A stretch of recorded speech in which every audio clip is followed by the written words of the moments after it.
साई राम बच्चों, कैसे हैं आप? मैं फिर आ गई आपसे मिलने के लिए।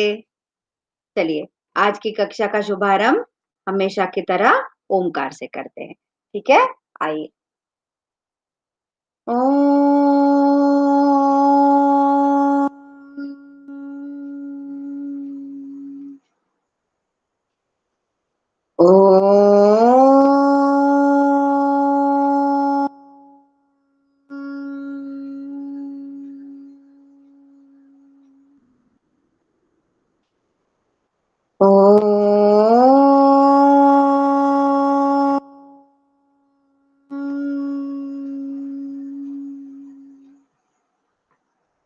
साई राम बच्चों।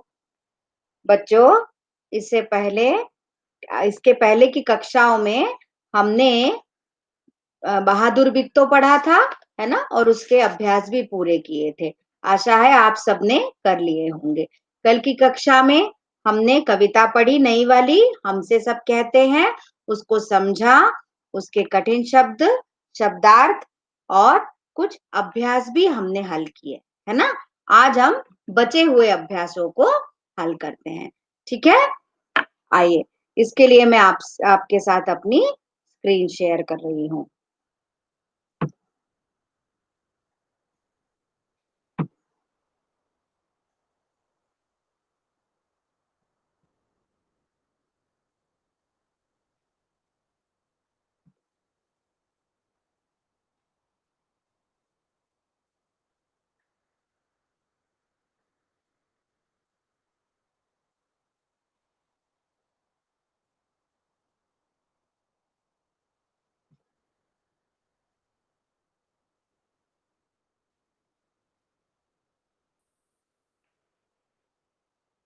ये देखिए बच्चों, कल हमने ये वाला अभ्यास हल किया था ना।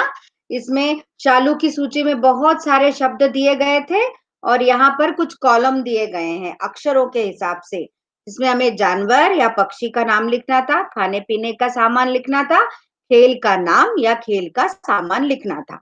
ये हमने कर लिया था, है ना? ठीक है।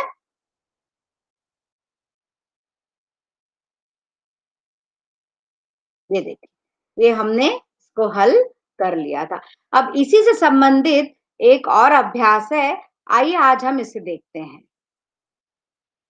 ऐसे ही खेल तुम और अक्षरों के साथ भी खेल सकते हो। अलग तरह के खाने भी बना सकते हो। खाने का अर्थ है यहाँ पे कॉलम। ठीक है? जैसे ट से शुरू होने वाली गोल या लाल चीज। अब हर एक खाने के नाम वर्णमाला के हिसाब से क्रम में लगाओ। अर्थात वहां जो हमने उसमें जानवर या पक्षी, खाने पीने का सामान और खेल का नाम या सामान की जो हमने कॉलम भरा है, उस कॉलम में जितने नाम और जितने चीजें आई हैं, उनको अब हमें वर्णमाला के अनुसार लगाना है।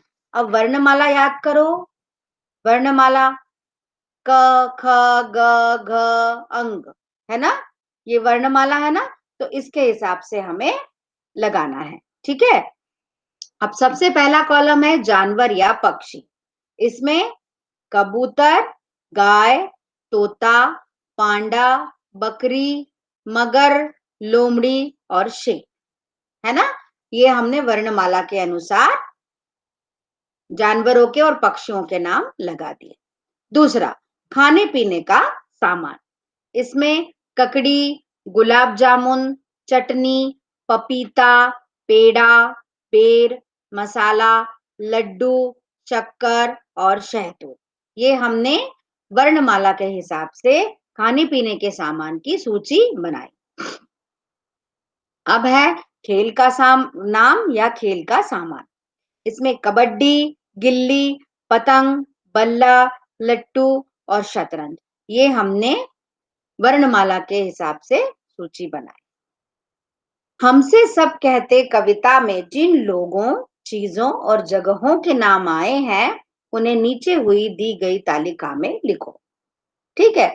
सबसे पहला नाम आया था भैया, फिर आया था अम्मा, फिर चांद, पापा, बादल, सूर्य और हवा और हम सबका। ये नाम थे, ठीक है?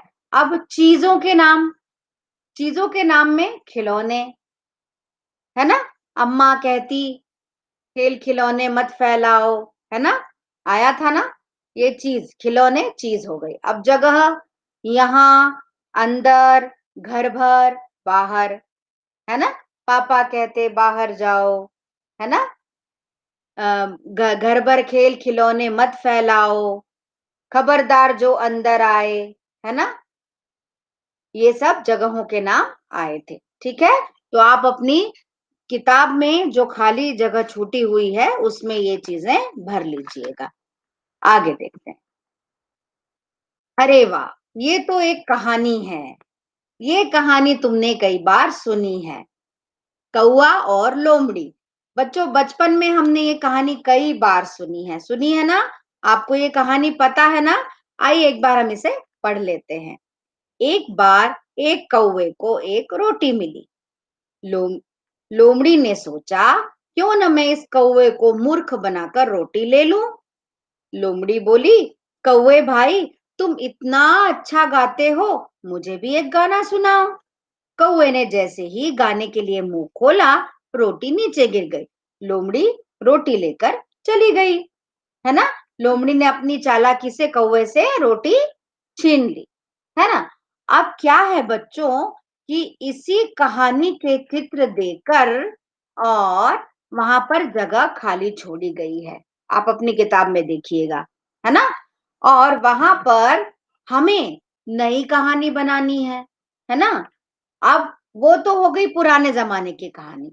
अब ये हमारी नई जमाने की कहानी है ना?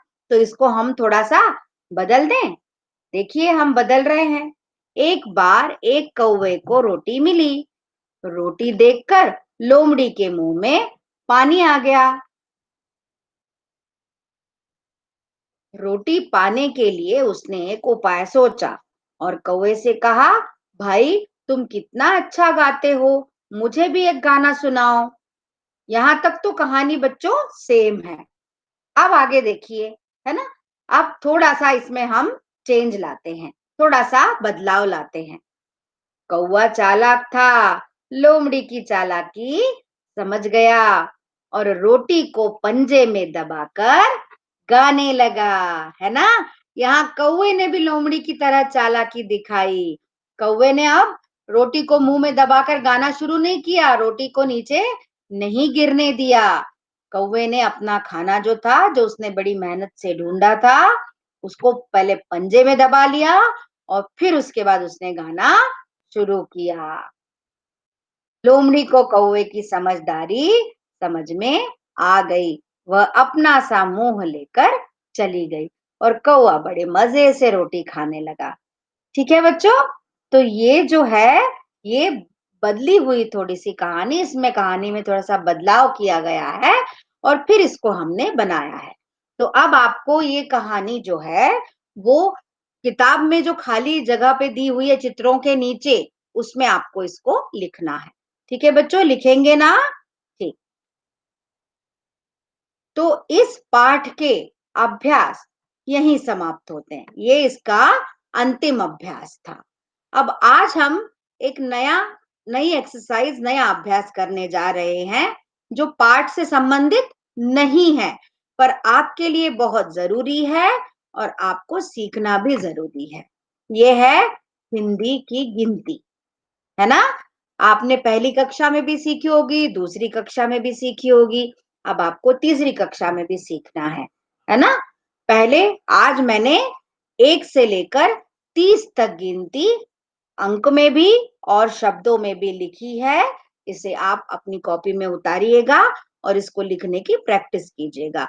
फिर इसके बाद हम आगे, जब इसके आगे की गिनती करेंगे, तो 31 से लेकर हम 60 तक अगली गिनती करेंगे। आइए, आज हम 1 से लेकर तो 30 तक गिनती सीखते हैं।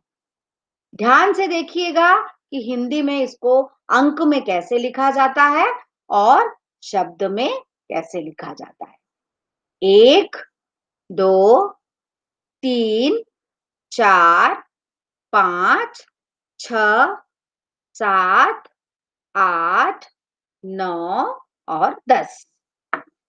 ये 10 तक हुआ, ठीक है, अंकों में और शब्दों में। अब आगे 11। देखिए बच्चों, हम बोलते समय कभी-कभी 11 बोल देते हैं, है ना? पर 11 नहीं होता है, 11 होता है। 12 नहीं होता है, 12 होता है ना? बोलते समय भले ही हम कैसे भी बोलें, पर लिखते समय हमको सही लिखना है।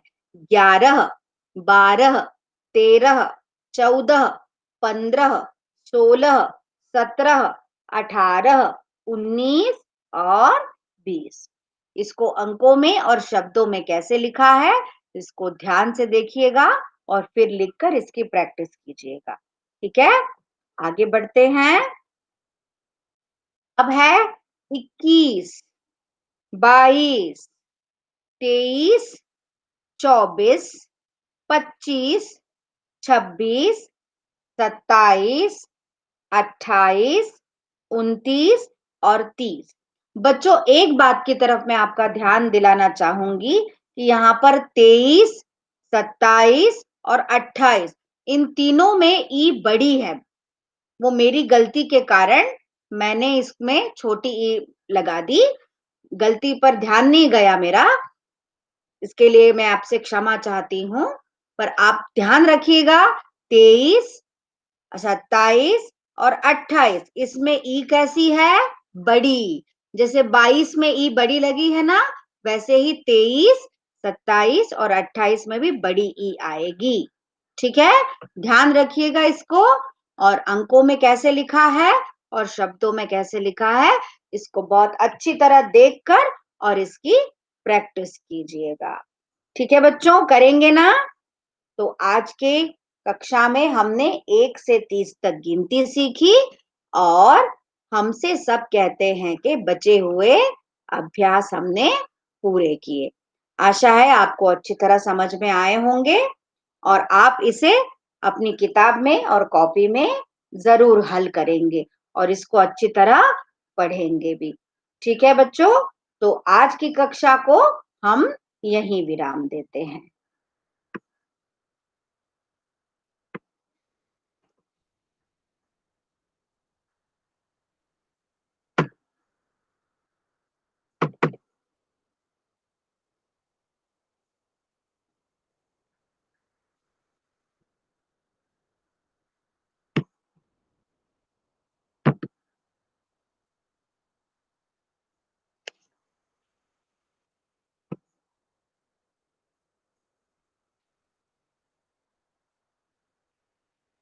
ठीक है बच्चों, तो आज की कक्षा यहीं हम विराम देते हैं और आशा है आप लोग आज कराए गए अभ्यास और हिंदी में गिनती को जरूर पढ़ेंगे। ठीक है? कक्षा का समापन हम शांति पाठ से करते हैं। ओम शांति, शांति, शांति। साई राम। कल मिलने के वादे के साथ बाय। साई राम।